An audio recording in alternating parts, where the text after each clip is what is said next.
All right, ladies and gentlemen, boys and girls, children of all ages, my name is Vinny, and I am here with you to talk all about the fantasy realm of professional wrestling.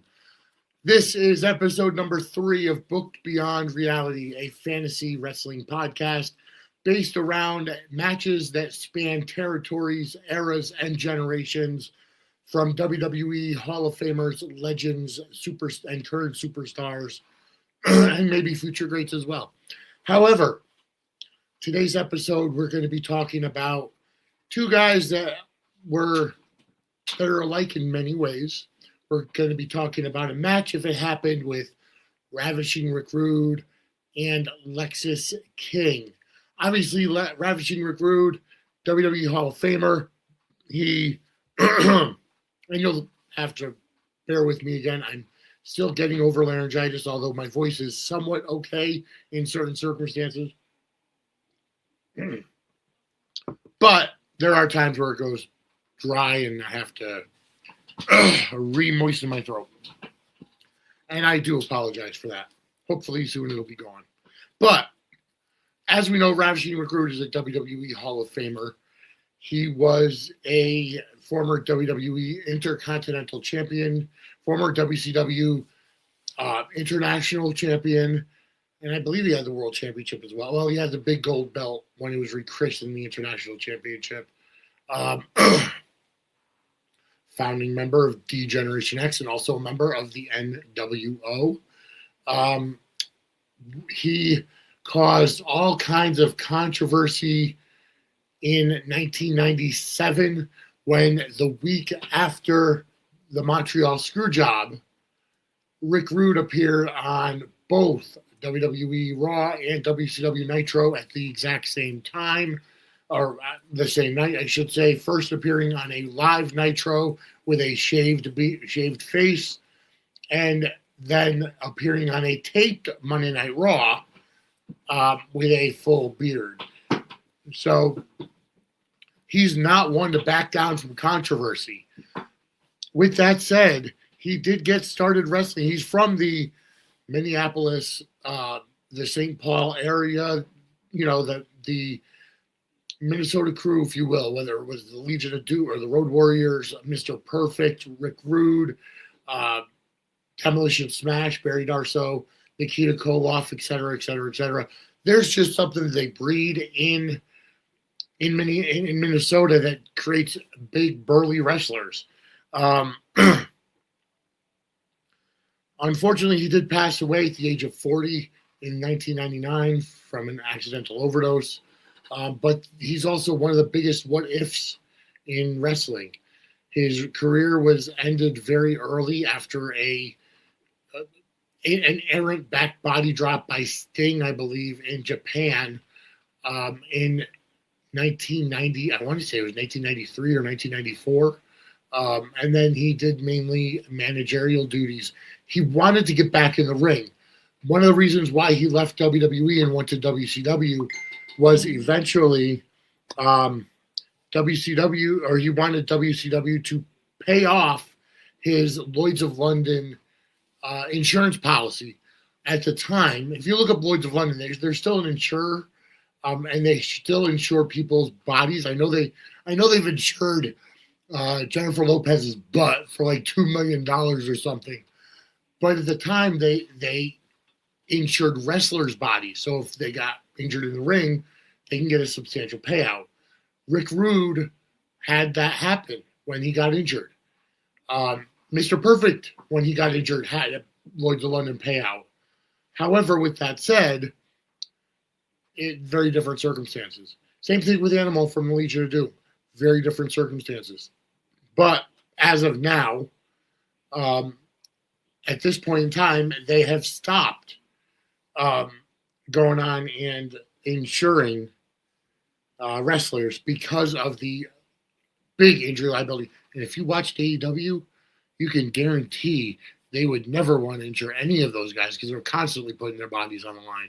But, you know, that's beside the point. Rick Rude started wrestling in 1982. He trained with people, he trained with Eddie Sharkey, who has trained numerous Hall of Famers and legends, from the Road Warriors to Sean Waltman and Austin Aries, Bob Backlund. And, he started as a babyface jobber under the name of Ricky Rude, Rood. However, he did make it. He went through the territory system. He went to Vancouver. He went to Georgia, Continental Wrestling in Memphis. Finally made it to World Championship Wrestling. And he had a tremendous body, a tremendous, muscles. He was built. He was one of the last great body guys, I want to say. He got the Ravishing Rick Rude, moniker in Memphis in 1984. Overconfident, arrogant. He had Jimmy Hart as his manager. Eventually ended up getting to the WWE as Ravishing Rick Rude and taking on none other than Bobby the Brain Heenan as his manager. He went over to Florida, went over World Class. He was in Jim Crockett Promotions. And again, from 1987 to 1990, and then later on, he was in the WWE. He had the Intercontinental Championship in 89 and 90. Just an absolutely fantastic talent. One of the greatest Intercontinental champions of all time. His feud with Jake the Snake Roberts was legendary. One of the greatest things about Rick Rude was having custom airbrush tights for every feud, whether it was Sherry Roberts, Jake's wife, tattoo airbrushed on his tights, or it could have been Miss Elizabeth. It could have been a number of different women who were connected to the person he was facing. Every so often he had the Ultimate Warrior on his tights as well. But the fact is that he was ahead of the curve when it came to that, ahead of his time. And you can remember his promo at the beginning of the match. For all you fat, out of shape, Kansas City sweat hogs or whatever city he was in, keep the noise down as I take my robe off and show all the ladies what a real man is all about, something to that effect. And then his dance and pelvic thrust, coming down to the Chippendales theme song. He was just one of the absolute best characters in wrestling, and a great athlete as well. Unfortunately, meeting his untimely end early. All right, before we get to his opponent, Lexis King, here's a brief word as Suds and Sports Circle Media is a WWE Shop affiliate. Ladies and gentlemen, Suds and Sports Circle Media is an official affiliate of WWE Shop. If you want to buy stuff for the new AAA Mega Champion and WWE Intercontinental Champion Dominic Mysterio, or the classic Stone Cold Steve Austin with his Austin 316 merchandise, or merch for Raw is War, SmackDown, or any other WWE show, just go to wrestlingmerch.suds-media.com or scan the QR code for our affiliate link. You can either go to wrestlingmerch.suds-media.com or scan the QR code on the screen, and you'll be taken to WWE Shop using our affiliate link. And anything you buy using our affiliate link, we earn commission. All right, and I'm back to talk about his opponent, Lexis King. Lexis King was born Brian Pillman Jr. He's the son of legendary wrestler Brian Pillman, who also met an untimely end early in his career in 97 or 96 maybe. No, it was 97. Very, very young man. Brian Pillman, the loose cannon, was fantastic. But we're talking about his son, Lexis King. Brian Pillman Jr. started his career in in AEW. Well, the Independents, of course, but actually made it to AEW in 2020. He was one of the very first people to make it to AEW in 2019. But he had been around Major League Wrestling. He had been around the Independents for a number of years. He he was part of the New Heart Foundation in MLW with Davey Boy Smith Jr. and Teddy Hart. Of course, Natalia Neidhart was in WWE at that time, so she couldn't be part of it. But either way, Brian Pillman Jr. is great. Finally, in 2023, he made the jump from AEW to WWE and rebranded himself as Lexis King. The name Lexis King is an iteration of his Alex King name. I guess his sister's name was Alexis, who passed away, and then King comes from his previous stepfather, or his stepfather, the last name King. So that's where he got it. He's been doing great in WWE thus far with the King gimmick. He's had great feuds with Carmelo Hayes and Dante Chen. He did he did get the Heritage Cup, or was defeated for the Heritage Cup from Charlie Dempsey. He finally got the cup in a second match against Dempsey. However, there was, due to British rules, he had to give it up because the disqualification has the championship change hands. He did get a chance to be on TNA because of the NXT TNA partnership. He lost to X Division champion Moose earlier this year, and he did. He's been losing a lot, but the way that he's been in the ring and has had his feuds recently, he's going to be big once he gets a little older, gets a little more seasoned, and not to mention he's been in wrestling now for just about a decade, so he's helping some of the younger talent in NXT. I wouldn't doubt seeing him in WWE in the main roster very soon. However, before we get to our featured match of Ravishing Rick Rude versus Lexis King, let's take a look at some of the other stuff that's going on around the Gimmick Table Media Group. Don't go anywhere. Ace Finley again, reminding you to check out Gimmick Table Media, a community of creators, streamers, podcasters, and fans from all corners of entertainment. Dive into chats, collabs, and laughs. There's always a spot for you at the table. Catch all our amazing shows, creators, and exclusive content at linktr.ee/gimmicktablemedia. All right, and we're back. So let's go down to BBR Arena. Ravishing Rick Rude takes on Lexis King. Behold the Ravishing One. The follower is scheduled for one And of course, coming out He with is weight Bobby weight Heenan. from Robbinsdale, Minnesota, weighing in at 240 pounds. Ravishing Rick Rude. Maybe one of the most arrogant superstars we've ever seen. Ravishing Rick Rude certainly backs it up in the ring. Yeah, for as much as you want to hate him when he opens his mouth, his work in the ring is something to behold.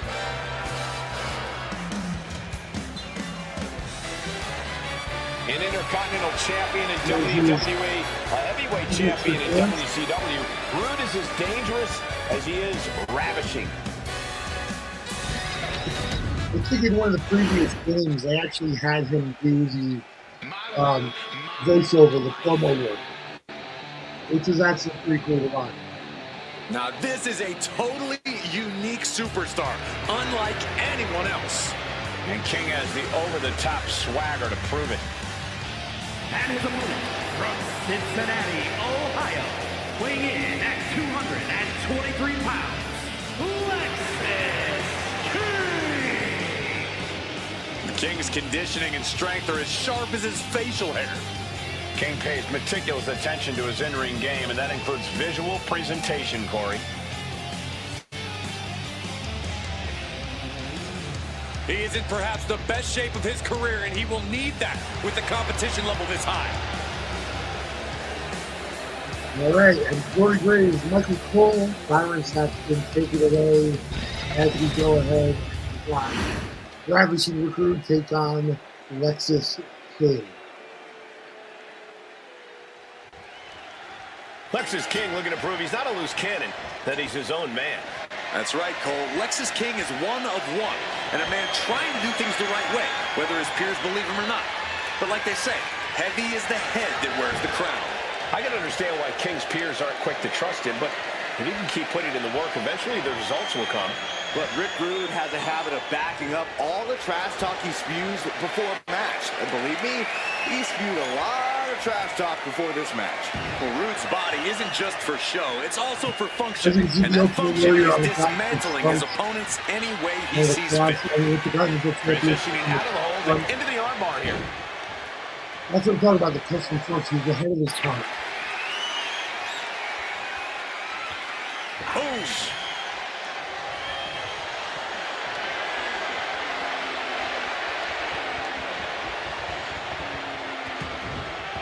Catches a punch. Locking up with one another. Driving their legs, putting their opponent into a tight corner. All tied up now.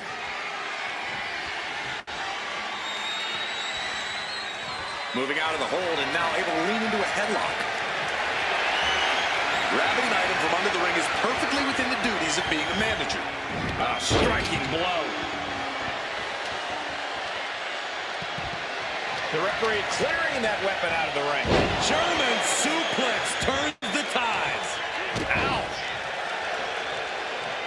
Now remember, folks, I did not have a hand in this match. I'll let AI monster whatever young eye players fight. So it may be a little unrealistic, some of the movesets. Either way, they're both base characters. Sidewalk slam delivered. This could do it. Kick out at one. Just using the adrenaline to stay in the match. We're no closer to a winner just yet.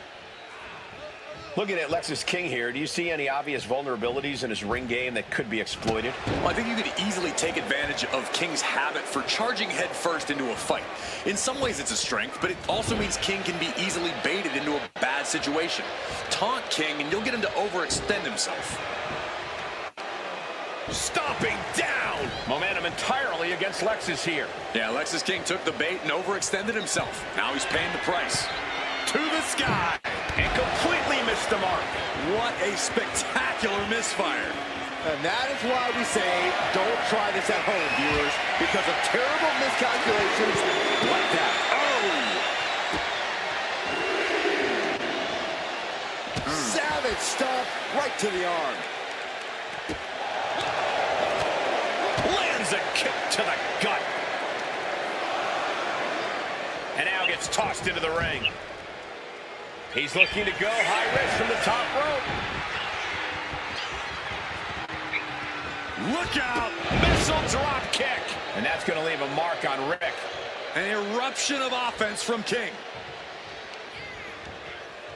A little rope assistance. Punishing their opponent. Making the arm numb makes your opponent very vulnerable. Oh, fisherman driver. Two powers through after two. We'll see if this is the start of a rally. Oof, Rude with a course correction.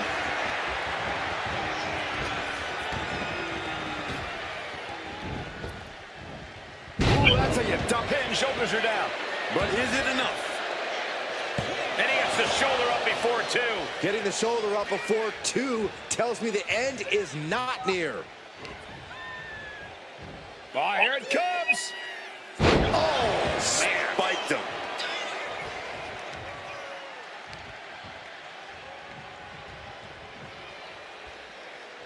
And now here's the cover. And he powers out. he thought he had it. Forearm club. Oh, he timed that counter well.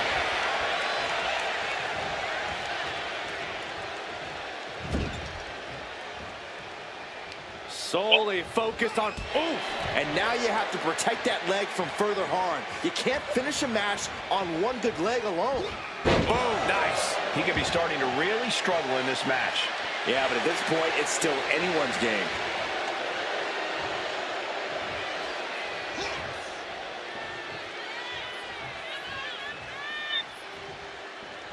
Check out the springboard. Oof. Oh. Well, I'm with it, boy. And Rude is being aligned into position. Lexis King, kick to the gut. And we know what's next. It's the coronation. Rude is down and out. 2. Lexis King defeats Ravishing with Rude.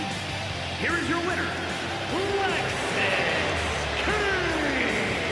A disappointing showing for Rick Rude, ending in defeat.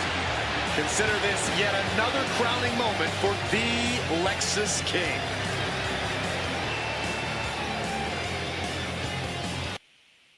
All right, so there you have it, folks. Lexis King defeats Ravishing Rick Rude in BBR, Booked Beyond Reality Arena. So that's it, folks. As you saw it, Lexis King won. Great match back and forth, but King comes out on top. All right, folks, we are out of time. Thank you for tuning in. Remember, you can go ahead and give us a super chat, super thanks, or a super sticker. And every one of those supers enters you to win a Suds and Squirt Circle Media t-shirt. And we are running that promotion every month for the entire year of 2026. So go ahead, send us a super, help to support the network, and win a shirt, and possibly win a shirt in the process. All right, so next week's episode is going to be one of the major tag team fantasy matchups that never took place. And we're going to take a look at the Dudley Boys taking on Hawk and Animal, the Legion of Doom, for the title of Best Tag Team in History. Dudleys versus Road Warriors next week. Folks, thank you so much for tuning in. Reach me on Facebook and Twitter at Vinny Suds. At Suds Media is our Network X account, which is what I usually use mostly. On Instagram and Threads is at Suds and Squared Circle. And then on TikTok and Twitch is at Suds_media. But for anything, go to suds-media.com, part of the Gimmick Table Media Group. All right. Have a great week. We'll see you next time as we go booking beyond reality. Have a great day. Have a great week, everybody.